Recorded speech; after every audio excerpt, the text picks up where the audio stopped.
7:30 a.m., 1039 FM, Jocks, Huntsville. This is the Off the Bench College Football Show.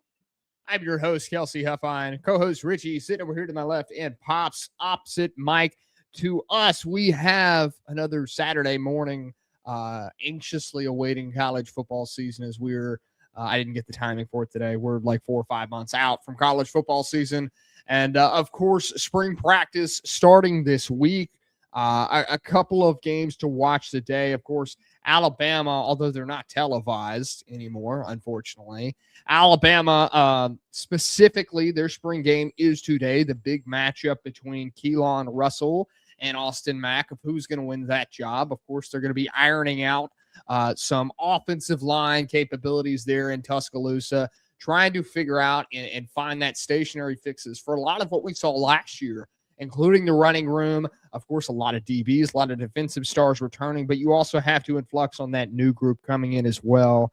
Florida, another big storyline today with Jon Sumrall coming in, overhauling that Billy Napier staff. A lot of the players coming in, they're new. A lot of fixes down there in Gainesville to get that hammered out. Of course, Tennessee also today, looking over there with McIntyre coming in at quarterback. They're having some issues there. Going to hammer out some quarterback issues in today's spring game.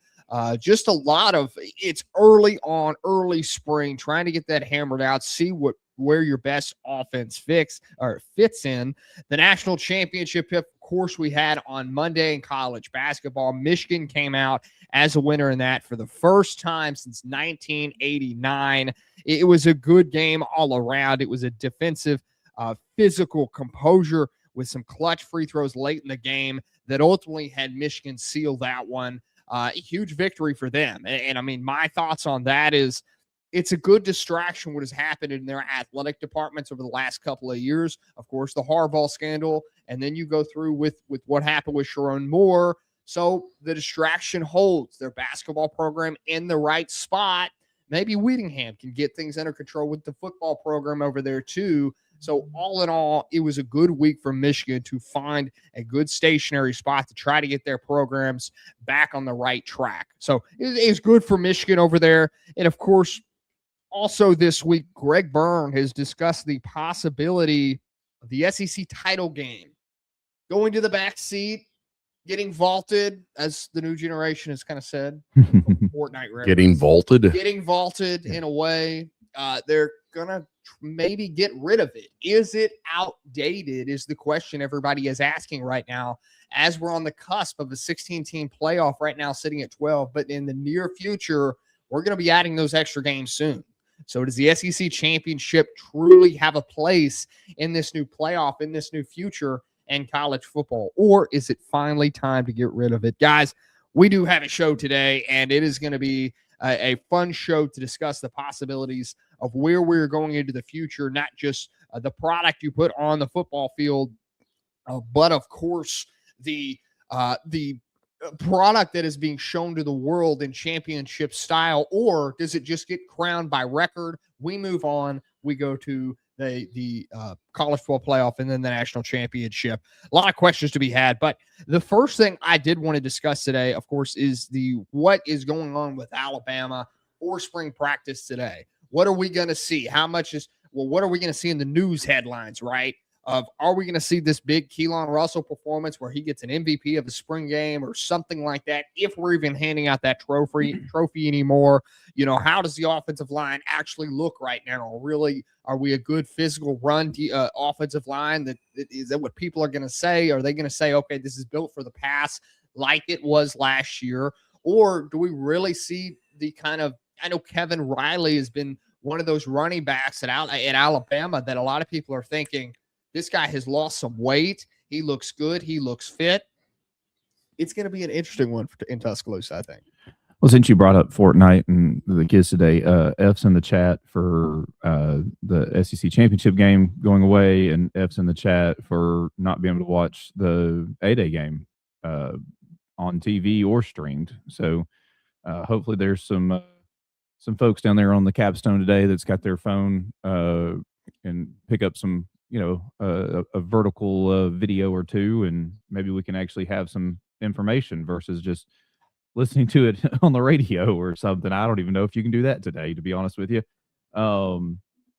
Yeah, it's going to be interesting to see how all of this is handled, because not just the SEC, there's a connection between the A-Day game not being televised and the SEC championship going away. It's all the craziness with the transfer portal and the NIL and all this that's been just somebody's taken all the Legos out of the bucket, thrown them across the floor, and we're trying to play football instead of putting everything together like it's supposed to be on the, in the little book that comes with your Legos, and actually putting together a scenario that makes sense for everybody.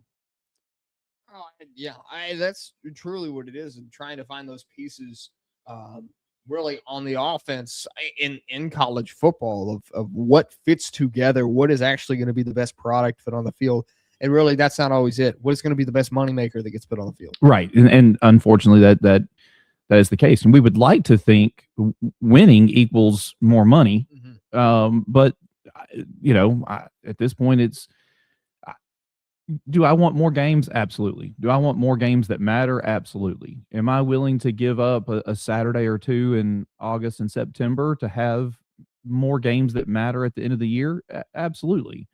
Do I want it to be a free-for-all where we've got 64 teams in a football tournament and we've got every kid on the field's making $100 million and never wants to leave? No, but last time I checked my phone, Greg Sankey hadn't called me and asked my opinion, so I don't know if he's called you yet or not. I mean, you're the host. I'm just the. Well, isn't it what we've asked for, though, guys? I mean, we've said, hey, man, pay these guys. Let them make money. Let them do this.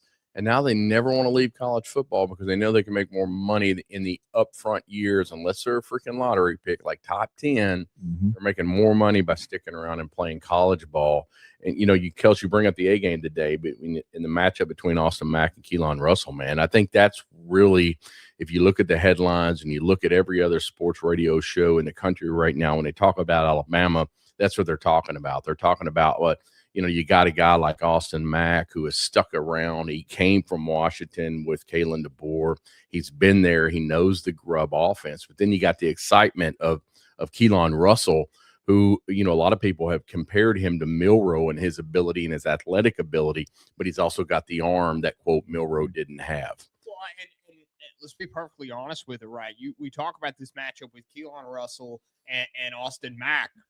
Austin Mack, people forget this guy is 6'5", he's 6'7", 6'7", big quarterback. Okay, this guy is going to be not on my show. This guy is going to be an absolute force if he can actually run 6'7", buddy, correctly. Yeah. Okay. When they were at Washington, when Grubb and DeBoer were both at Washington, Austin Mack was the guy they handpicked to run that offense in the future, taking it away after Michael Penix Jr. Yeah. Okay.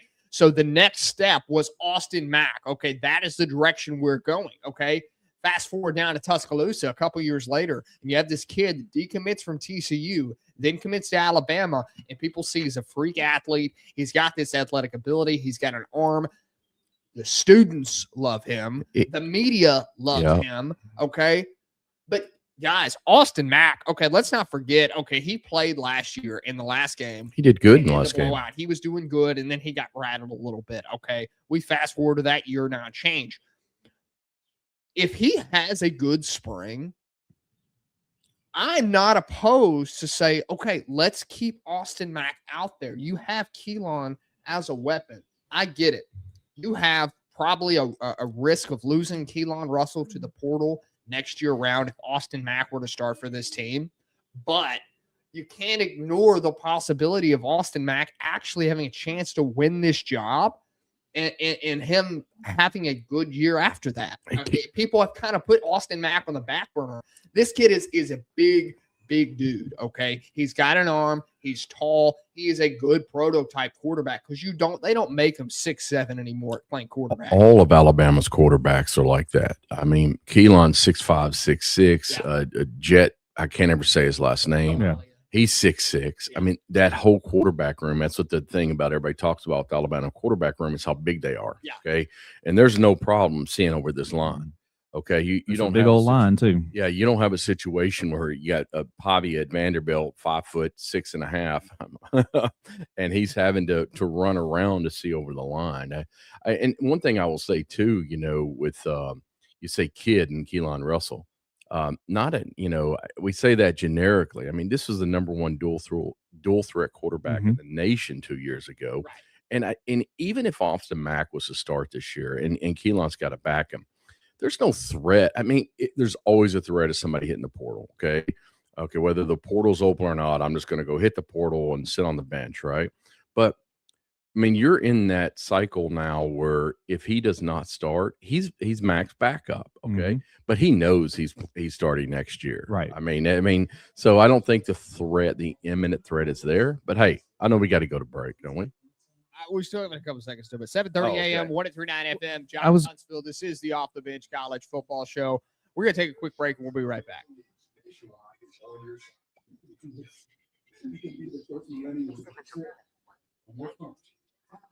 Did I unmute that? I don't know. It just automatic. I'm just going to turn it off. I was so confused with what happened there.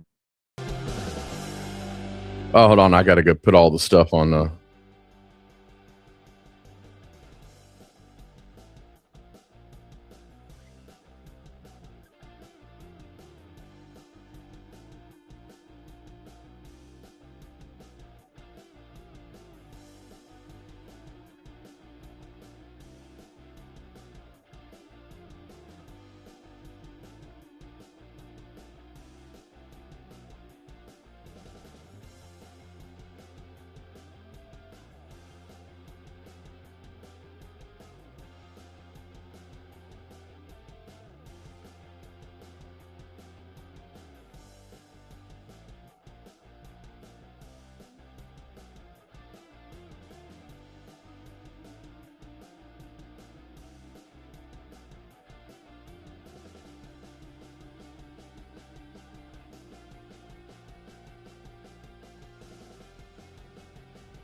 7:30 a.m., 103.9 FM, Jocks Huntsville. This is the Off the Bench College Football Show. I'm your host, Kelsey Uffine. Co-host Richie sitting to the left of me. Pops on the opposite mic to us. Apologies. We just figured out we had some issues on the radio side. I think we got all that hammered out. If you want to text in, you can do so, or hit us up in the comment section. You can do so on YouTube at Off the Bench CFB Show. You can watch us on here if you want to follow along with video as well. You can hit us up on Facebook at the same time at Off the Bench on Facebook. Go ahead and give us a follow while you're over there. Subscribe here on YouTube. Help us out any way you can. So but we're going to talk about a different quarterback real quick, because we're going to go back to the Alabama spring game situation. Trevor Lawrence has officially cut off his hair. Sunshine. He is now the Sunshine is gone. He is now Top Gun Navy pilot. He looked like Rooster. He does. He does. I mean, it's a good look for him. I think it's maybe this is that moment of him growing up finally and leaving that college haircut. What, 3 years into the NFL, he's finally. I didn't even realize he had a college haircut. Well, never got one. College hairstyle. Oh, that's it. That would be a better way of saying it. I just wish I had hair. You could, the hair he cut off would cover your head. It would make my head a little warmer. Maybe he donated it. Maybe he donated to Locks of Love or something. Maybe there's a good story there somewhere.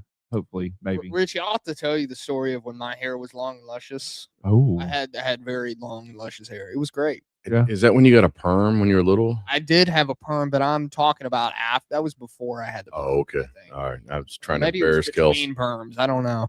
Either one. Yeah, we all went through that phase. I definitely had the perm phase, as well as the bleached hair phase. Yeah. That was a fun one. Very much mistake going into the freshman year of high school. Well, I did a lot of seniors to bully me. Shout out to my mom and my cousin, who have both either owned or currently own a beauty salon in this city. So if you can name something that can be done to someone's head, it has been done to mine. I will just leave it at that. I've had it all. I mean, but back to Trevor Lawrence. Shop talk. Think this is him trying to reinvent himself? I think this is his power move. This is him, this is him coming out and saying, this is it. I have arrived. Put me in top 5. 4 years later? 4 years later, put me in top 5 MVP conversation. Because that's what happens when you have a very, very drastic change in your appearance like this. You play better. He's confident. I think that's what I'm saying. I think this is confidence. Yes. There's one of two things has happened. And as 3 guys standing around talking into microphones for the entire world to hear, either one, he woke up one day and said, you know what, it's time to put this team and this game on my shoulders, and I'm going to go out and do something, and I need to change something. Or there's a young lady in his life who decided she no longer liked the hair. I think Trevor Lawrence is married, is he not? Well, that could have been the young lady. Married in college. That could have been the young lady who woke up and said, it's time for it to go. I'm remembering this comparison between him and his girlfriend, and their hairstyles are like the same. Yeah. And they almost looked alike. Did she cut hers? I hope not. Can we get somebody from TMZ to find out? Because that's a whole different story if she cut her hair too. Yeah. And, it's a whole different ball game. Okay, back to instead of the beauty shop talk, back to shop talk. You made a comment about the fans love this quarterback and the students love this quarterback. I, as a former student, current alumni, fan of the University of Alabama, do not give one insert statement here. Rat's tail. About care. You don't give a care. I do not give a single care. Not one was given this day of who the fans like or who the student body likes. I want the guy, the man that comes out there in the locker room looks and goes, "That's my quarterback." Yeah, 100%. 100%. And I think, there's 2 different characters who could take that role. Austin Mack, I feel he could do so as well. I think he's been there long enough. He has a locker room. That locker room can rally behind him. But I think with Keelan Russell, they will rally in a more emphatic way. You have the opportunity with Keelan Russell to take over the game in different ways. Running the ball, his electricity. I think he may have the electricity type of a Jalen Milroe, of a Michael Penix Jr. I think that's what you get with Keelan Russell. With Austin Mack, you get a different kind of rally. I think the team is more generally, different kind of offense, right? It's more of a Tom Brady almost style offense when you don't have that electricity of the running legs, but it's more of just a game manager type momentum that Austin Mack can bring. Let his wide receivers show why this could be one of the best wide receiver groups in the country. Pops, I know you were talking about this in the break with Sedarian Morgan. You still have Ryan Coleman Williams back there. There's so many there's so many good figures on this team. There's a transfer that is Lazier Brooks, a transfer from North Carolina State. Transfer from North Carolina State. I'm still going to slip. And he's getting all the headlines right now. Right. Yes. Yeah. This wide receiver group is great. And I think with Austin Mack back there at quarterback, it can be great. I think the wide receivers get a little bit more. They get a little more media coverage on the electricity, how they can bring to this offense and how they can help this offense. Versus if Keelan Russell was in the game, you could still have the same thing. But I think Keelan Russell. Ooh, I like that nickname, Keelan Muscle. We'll call him Muscle. Russell kind of gets the media attention drawn towards him because he is looked at as this electricity game changer, not just game manager quarterback, but he's a game changer quarterback. Well, all right. Tell me if you think I'm wrong here.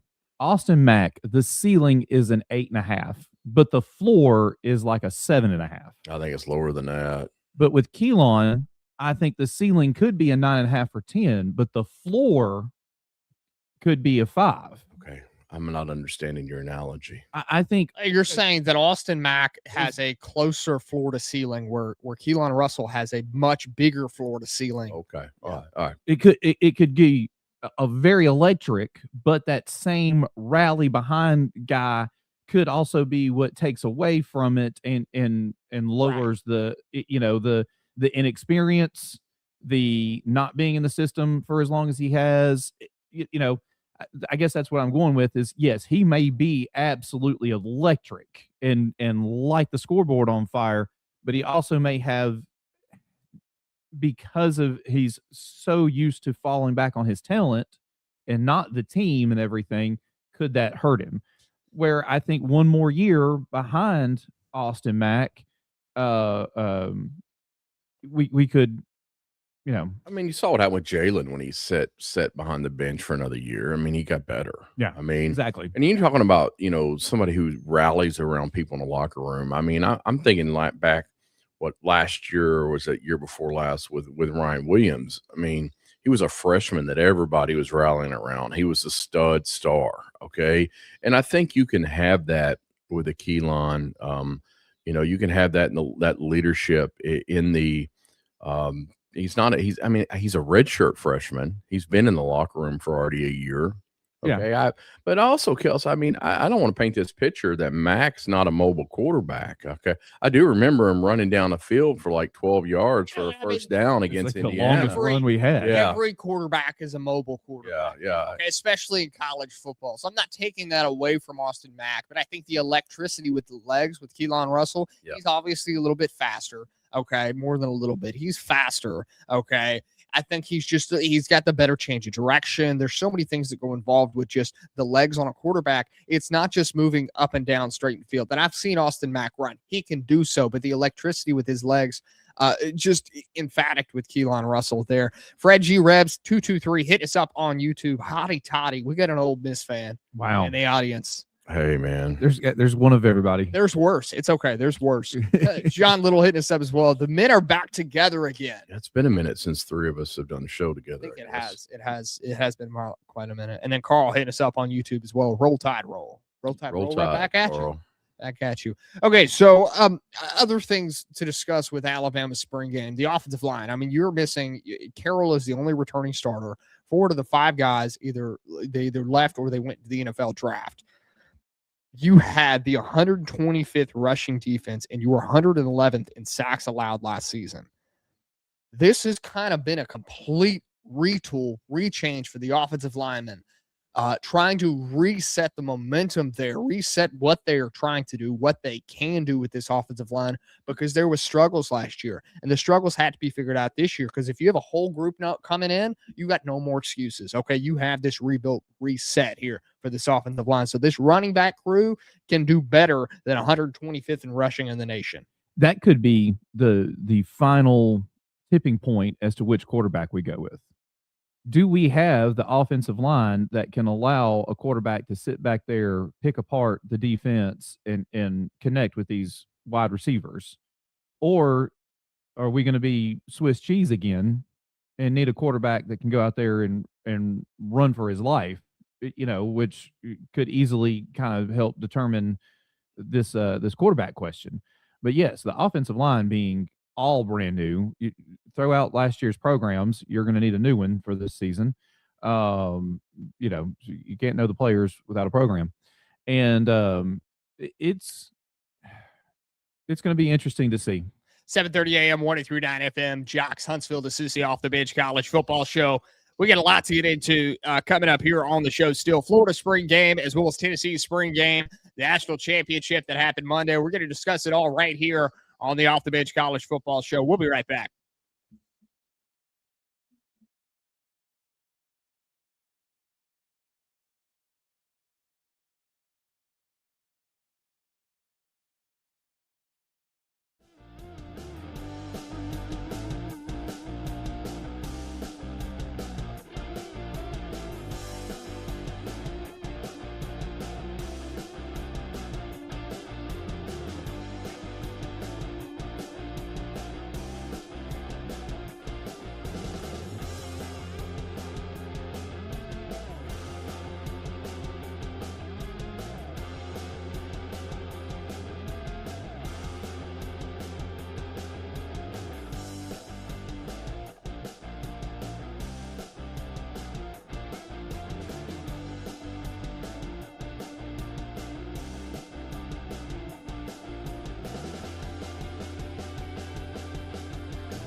7:30 a.m., 103.9 FM, Jocks, Huntsville. This is the Off the Bench College Football Show. I'm your host, Kelsey Elfon, co-host Richie. Sitting to the left of me, Pops, opposite side of the camera from us. Guys, if you want to hit us up, you can do so on YouTube at Off the Bench CFB Show. You can do so on Facebook as well at Off the Bench. And give us a follow and subscribe here on YouTube while you're at it. Help us out a little bit. Share the show. That helps us out a ton. It's the best way to help us out. Is just share the show. Let people know we're doing it. And we are doing a terrible job on Saturday mornings.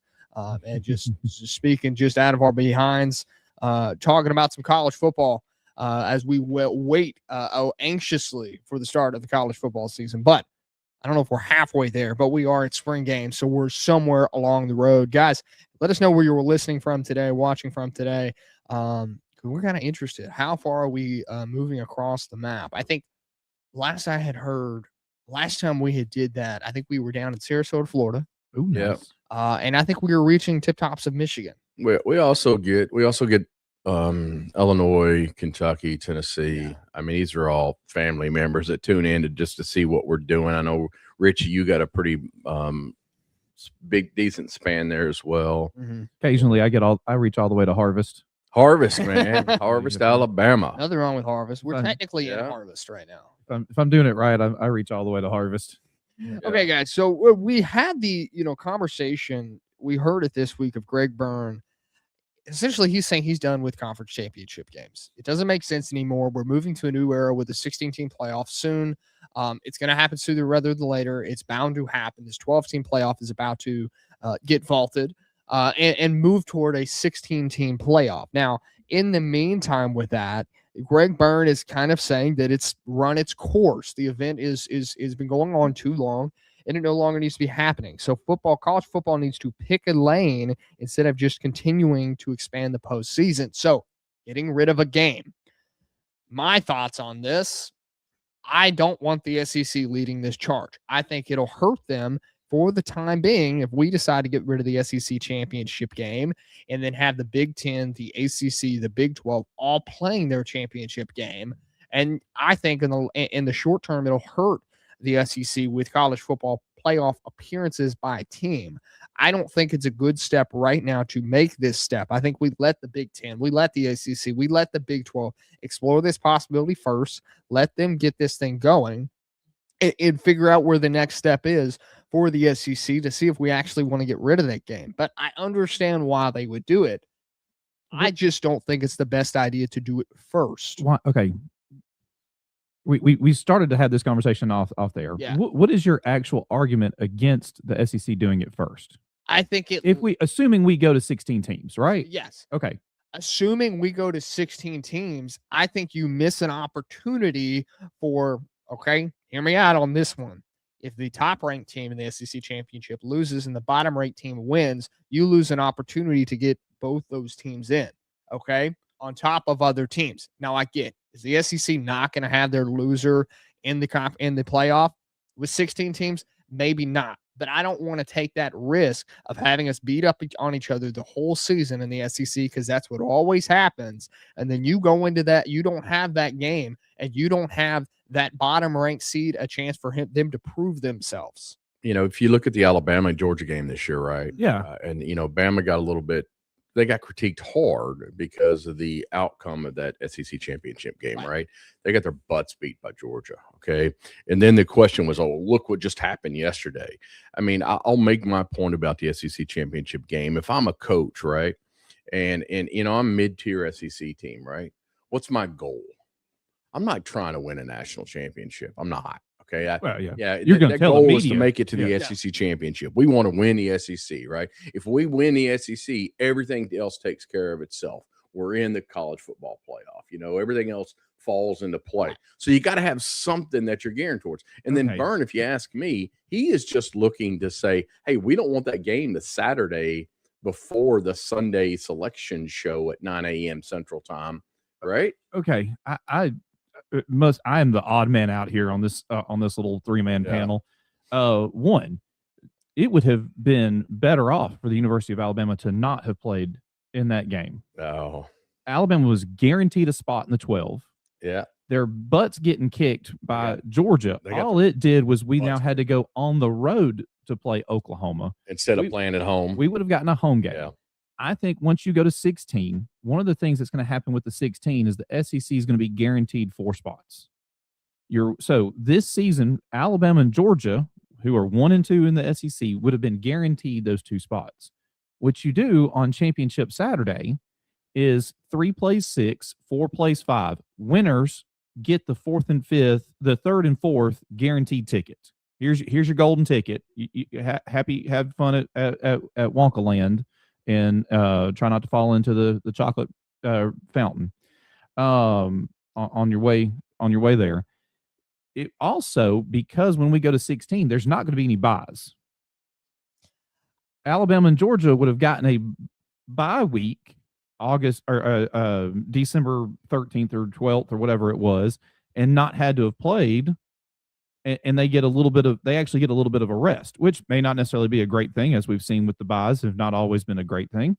But you getting rid of the SEC championship game where you get 1 guaranteed spot in, instead you would get 4 with the new 16-team format. Was that a gopher? It is a gopher. Yeah. I have never seen a gopher here. What are That is crazy. I had my back to it. I guess something was running across the yard. There was a gopher out there. I was like, wait a minute. I saw it a couple of minutes ago. I was like, what is that? It's a Minnesota golden gopher we've got a hottie They're totty trying to infiltrate the show. Yeah, it's actually a AI robot. It's a Hopper from the new Disney movie. Hey, let's mess with the off the bench college football show as they're sitting in the Angel Share Garage Bar looking out over the yard. I wasn't even 100% gophers were like native to this area. That's insane. Yeah. That's crazy. Okay. Yeah. Anywho. So back to the conversation here. Okay. So what is the harm in getting rid of it? In a joking point, I think we should keep the SEC championship, but only sell it to CBS. CBS SEC championship. Is Bring Gary me back to going to come out of retirement and call it? I think Gary's not in retirement. I thought Gary was in retirement. Gary's doing mostly golf right now. Is he not? Is he on the Masters? No, he's done with the Masters. He's actually officially retired. Oh, he's officially retired now? You got to keep up with what's going on. Let's get Gary out of retirement. He does CBS. How about no? That's a great. I love CBS. How about no? I love the SEC on CBS. How about no? What do we always say in front of Gary? Oh, hold on. Okay, fine. I know someone who's not retired. Who? Vern. Bring in Vern. He's thought retired Vern- from football. I thought Vern died. I think Vern. I'm leaving. You don't like Vern? No, I don't like any part of this conversation. Nothing in this. Richie, can we go back to talking about the gopher? I enjoyed that part of this There's conversation. the gopher right Can there. we seriously talk about you? Can you imagine a college football with the SEC without having a championship Saturday in the SEC? I mean, how do we decide who wins? There wasn't always what an you're missing. SEC Hold on. You're missing the whole boat. Woo, over my head. Okay, so let's go back a year and put this into place. Okay. Yeah. The only thing that changes is Alabama and Georgia don't play each other for a second time. Yeah. The let's see, the third best team would have been what? Ole Miss. Yep. Would have played Texas. Yeah. And Oklahoma would have played Vandy. Yeah. The winner of those 2 games would have been the 3rd and 4th team from the SEC. So on that championship Saturday, as we currently call it, would have been ticket punch Saturday instead. So instead of just having 1 game that was a blowout, let's all be honest, Georgia was the significantly better team that night. You would have 2 really good football games between Texas and Ole Miss, and it would probably, let's play it at Ole Miss. And then you would have had Vandy, Oklahoma at Oklahoma. One would have been at 2:30 kickoff. One would have been at your 7 o'clock kickoff. The committee then gets together on Sunday and goes, cool, Alabama and Georgia are in. They're 1 and 2. Then 3 and 4 is Ole Miss and Texas. I get it. We can talk about what ifs, and yes, it would have made Alabama's resume probably stronger if they didn't play in the SEC championship. Right, and they wouldn't have been as hurt. They would have gotten been as hurt. They I would understand that. You then are rewarding not just the best team in your conference, you're rewarding the best 2 teams in your conference. Here's what we're doing, and we're just crowning a championship. Okay, and it's not like it's a What does it participation matter? trophy. Who cares? You were crowning you are saying right here, okay, what is being put together by Greg Byrne is essentially saying we're just going to crown the team with the best record. Yes. Okay. Have we learned or have we not that the best record does not always mean the best team on the field? Right, but you're not crowning the best record. You're crowning the team that the AP poll or the coaches poll or the whatever poll has said the best team in your conference is. Well, okay, but here's what we're doing in this standpoint, okay? Let's put this, for example, okay? Alabama, what is your goal year in and year out? To win a national championship. Okay. For Kentucky, what is your goal year in and year out? To win a national championship. I disagree. I think it's win the SEC championship. No, sir. In college football, Kentucky's goal every year is to win the SEC championship. If you're good enough to win the SEC championship, you're good enough to win the national championship. Okay, but they don't know if they're not good. That's my point. They are not that good. Okay. Will Stein may change things. I'm a big fan. Then their goal is to make a playoff, a bowl game. Okay, but year in and year out, okay, their top year into your goal is to win an SEC championship. Okay, these teams that are on the fringe, South Carolina, their goal is to make a playoff. Okay, see, I disagree with that. I wholeheartedly think those coaches and players go expecting and try. You have several goals. Mm-hmm. Goal number one is to make a bowl game. My point with this argument is if you are these top conferences, you're the Big Four conferences. Okay, you're the ACC, you're the Big 12, you're the Big 10, and you're the SEC. If you go out and outright saying we're no longer doing big bowl games, we're just going to vault them away, they're no longer going to be in place, okay? You are then ultimately sitting there and saying we have given into the idea that conference championships do not mean anything anymore, okay? The only goal that we have in this conference is to win a national championship. How does that make the Rutgers and the Kentucky Wildcats and the Northwesterns of the world sit there and think, I no longer have a place in this conference to make money? Well, A, because they're going to get a profit share off of it. They're going to get a fat check from the B, media. hold on. Stay with me. B, they didn't have a chance to win it anyway. Rutgers and Vandy aren't winning the SEC championship game, period. Right. Their goal is one, A, make a bowl game. Okay.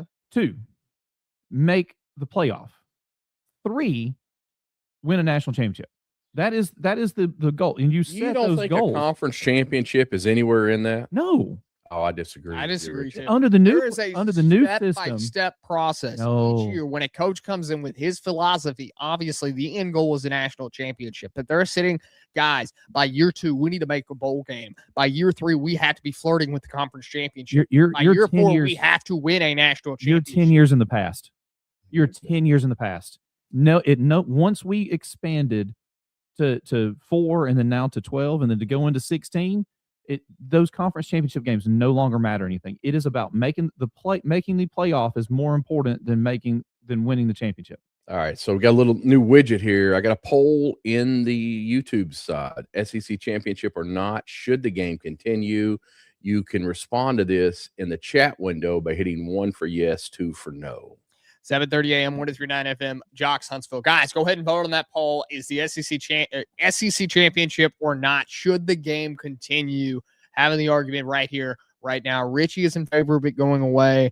I'm a no. Pops, I think you're a no as well. Yeah, I'm not just in favor of it going away. I'm in favor of being replaced by two more competitive, fun to watch ball games. That wasn't the question. We were asking question. Right. Are you fully on gear with the SEC championship completely getting rid of?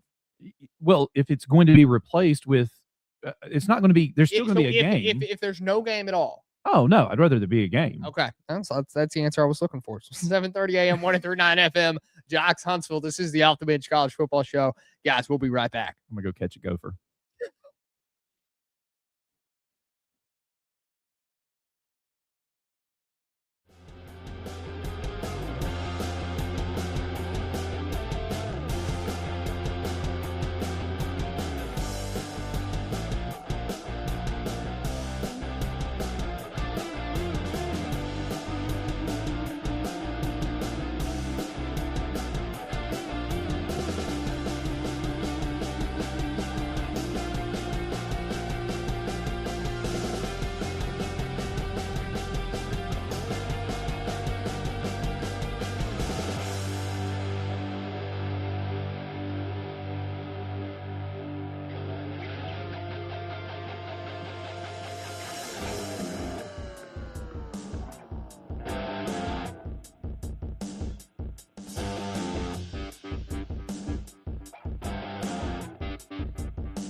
7:30 a.m. 103.9 FM, Jocks Huntsville. This is the Off the Bench College Football Show. Guys, this is going to be our last segment here on YouTube. If you want to continue following along, you can do so. If you're in the North Alabama area, you can go on to 7:30 a.m. 103.9 FM, Jocks Huntsville, or you can always hit us up on iHeartRadio and listen in that way with 7:30 a.m. Jocks Huntsville over there. Richie, we got the Masters weekend going on. You got a little bit of update on us? What's going on there? It's a tradition unlike any other. I love watching the Masters and Amen Corner, and it's always been a fun thing. There's a lot of little hidden rules and stuff. You can't have your phone. If they see you with your phone, no watches, no phone. Yeah, if they see you with your phone, they ask you nicely to leave. But Mr. McElroy last year broke the career Grand Slam and won the Masters, and then didn't do anything for the rest of the season. Really special. He's just decided to come to Augusta this year and just decided to just tear the entire thing apart. He's not had a good day with the driver at all. Matter of fact, out of the 91 players, he's 90th on greens hit with the driver, but yet has the largest lead in the history of Augusta National after 36 holes with a 6-stroke lead going into the weekend. So he's anybody major on the cut line yesterday? I paid no attention to it. I saw. I think the last I heard, DeChambeau, who a lot of people thought actually had a chance to win, got cut. Bubba Wallace got cut. Zach Johnson, former winner, got cut. All 4 of the amateurs got cut, which was interesting. Occasionally, you'll get one of the amateurs who'll actually make the cut, and they get to kind of go out there and they get to go to Butler Cabin on Sunday and have a good time. Tiger didn't make the cut. No. Yeah. Did he make the? I wonder if he made the cut at his rehab facility. Yeah, he's. Y'all are terrible. 7:30 a.m. 103.9 FM, Jocks Huntsville. This is the Off the Bench College Football Show. Guys, if you're on YouTube, hit that subscribe button, and of course, share the channel with everybody. Let them know what we're doing here on Saturday morning. If you want to continue following along, you can do so on 7:30 a.m. 103.9 FM, Jocks Huntsville, as well as iHeartRadio. This is the Off the Bench College Football Show. We'll be right back. Let's go catch a gopher, y'all.